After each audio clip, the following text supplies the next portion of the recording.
Well, students, today I will be discussing with you a case study on the Kashmir floods of 2014.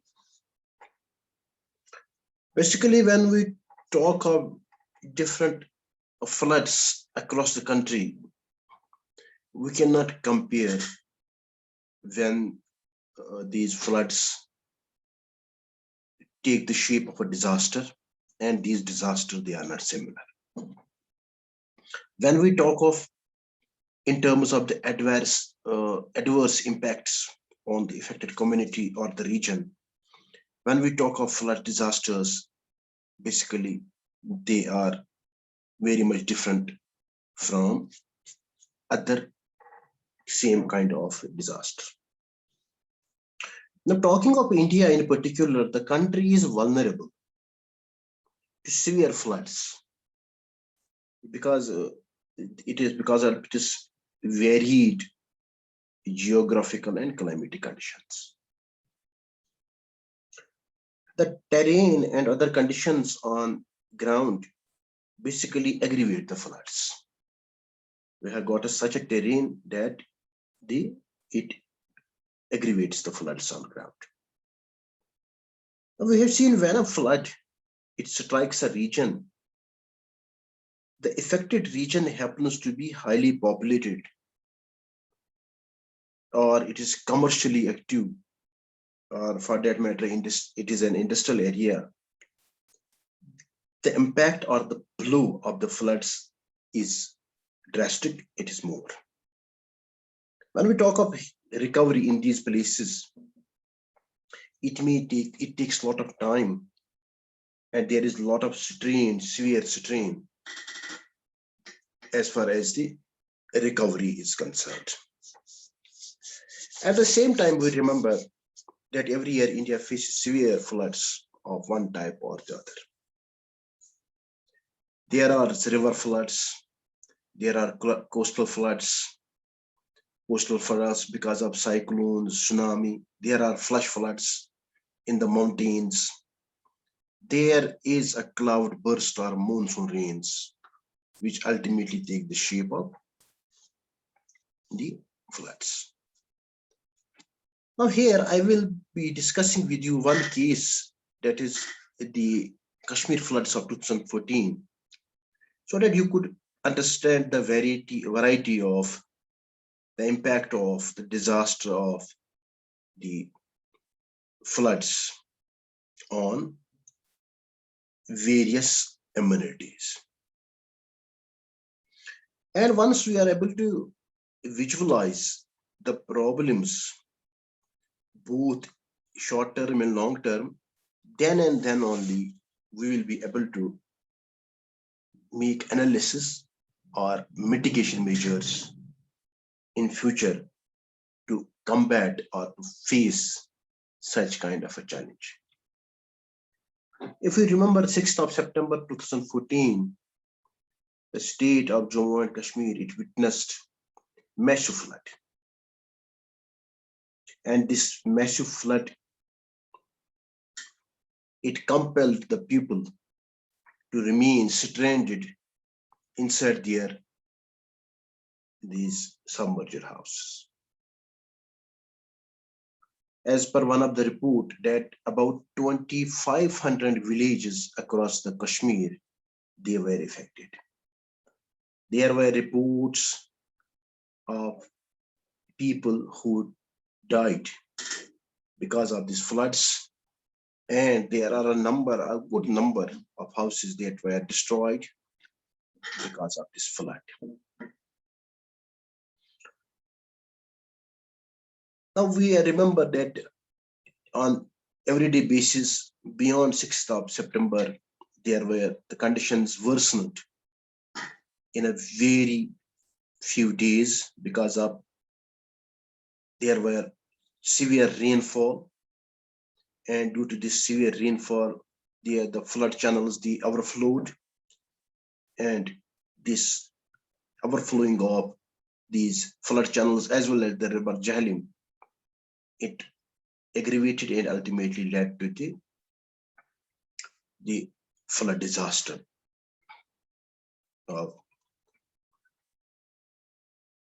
Now, because of this flood disaster, we struck this state, this particular Kashmir, in 2014.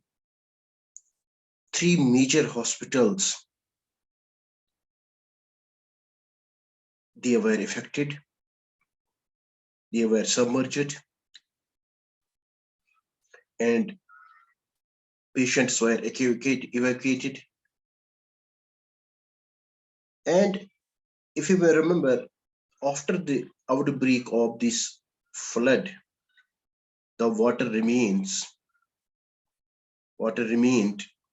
as stagnant water for few more days, I should say a number of days, a more number of days. And with the result, at certain places, there was outbreak of these epidemics, but not large epidemics, because this was the month of September. We were not having harsh summers over here. With the result, the epidemics did not took the shape as large as this. There was a possibility because of these floods. When we say, as far as the severity of the flood is concerned, we have seen that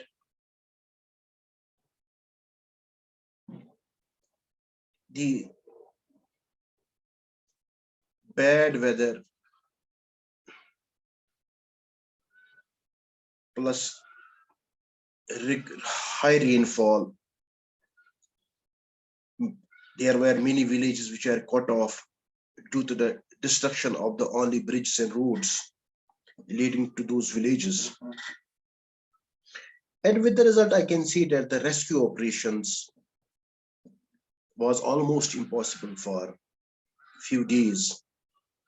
And the government at that time, they struggled to make an appearance to help the people. But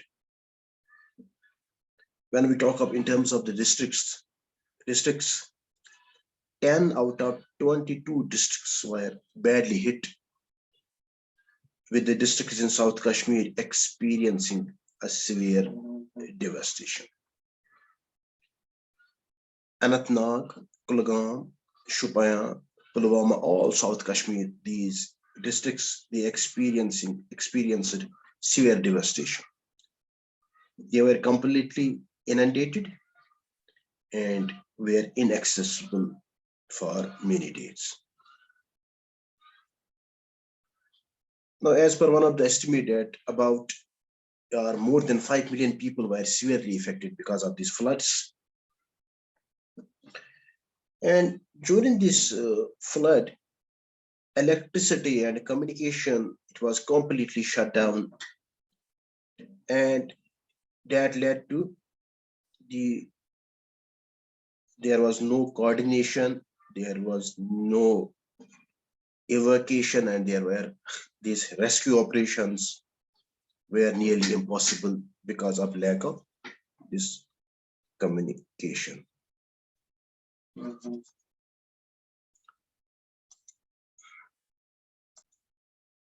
Now, when we talk of the floods, 2014 floods, Kashmir floods 2014, we have heavy rainfalls previously in other parts of the India, like we talk of Mumbai floods 2005, then we were having Leh 2010 and Uttarakhand 2013. Recently in Uttarakhand in 2021, there were large scale these floods, flash floods, and it has got damage to the property and many people were killed. Now, when we talk of these Kashmir floods 2014, the Met Department, they have confirmed that they had already issued a warning regarding the heavy rainfall in the area and urged the people to move to higher grounds. Now, that warning almost people did not heed, and the state government did not do anything about. The warning should have been given more weight, it should have been made more prominent, considering the previous floods which happened in other parts of the India.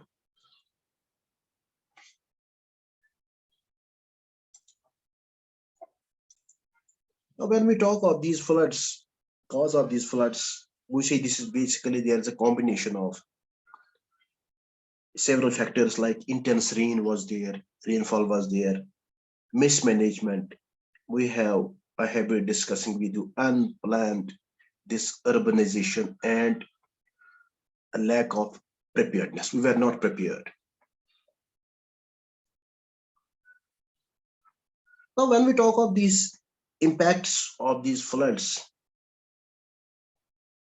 we know these are the floods are the most common natural disaster known to man and sometimes can be devastating. As we remember the tsunami in Southeast Asia in December 2004, the impact of the floods on people and their environment may vary depending upon the vulnerability of the population to and type of the intensity of the flood. Basically. Now, negative implications of the floods are loss of life and property, loss of livelihood. It decreased purchasing and production power. There is mass migration. There are psychological effects on the people. And there is political instability. When we talk, again, I am talking of this Kashmir floods as a case study 2014. The floods in Jammu and Kashmir were not different. It caused tremendous devastation and loss of life. Devastation to the property, livelihood, and it also affected severely the healthcare systems. For a number of months, there were several severe health issues. And people have faced a lot of difficulty even after the floods.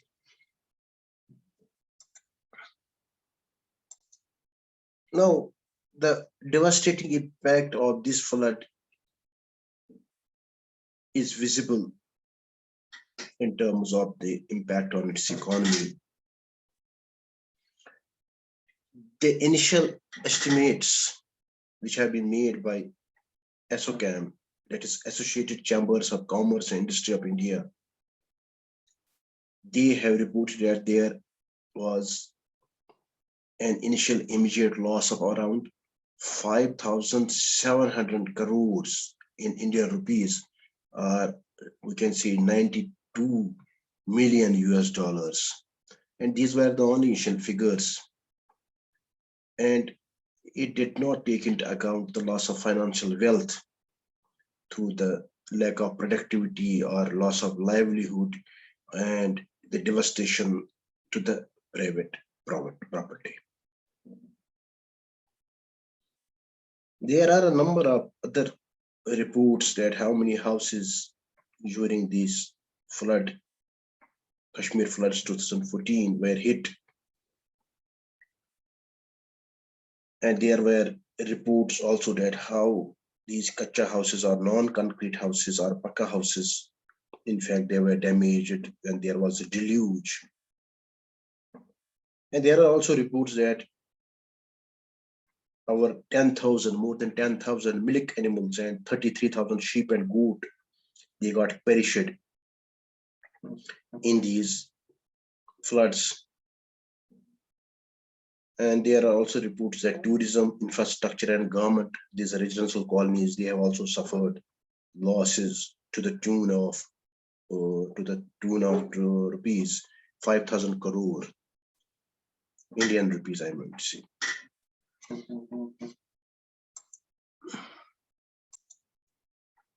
Now, for more than 2 weeks, there was a dire scarcity of essential commodities, including this food and medicine.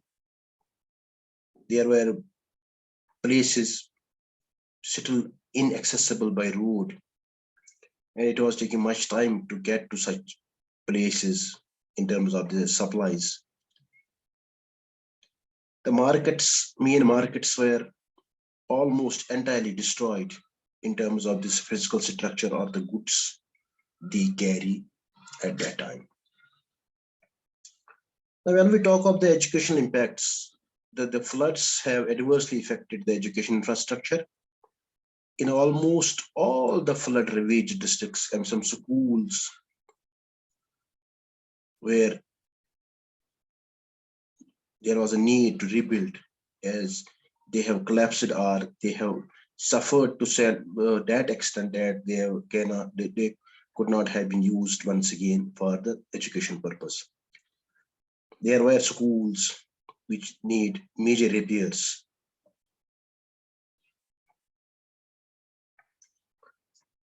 Now we can see that after the floods, the pumps were put in place to clear out the remaining deposits of water. Basically, the people, the colonies which have been established during these last 2 decades particularly, they are colonized below the bottom surface of the river Jahlim, and it was not possible for the water to again drain into the river Jahlim of its own. The pumps were used to clear out the remaining deposits, those water which was there in the form of a pool of water. Now, later on, healthcare delivery institutions have begun to start their functioning. There were people, they continued to support each other as aid poured. It came from different parts of the country. Now, it can be said that to rebuild the infrastructure, it will take, number one, it will take some time and billions of dollars to reconstruct what has been damaged.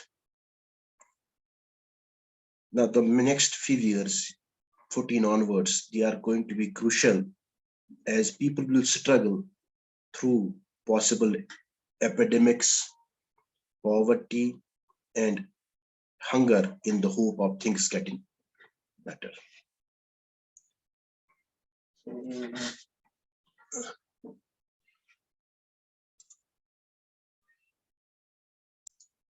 There are different case studies, not only with respect to the floods, but we can also discuss other disasters later. Okay, thank you.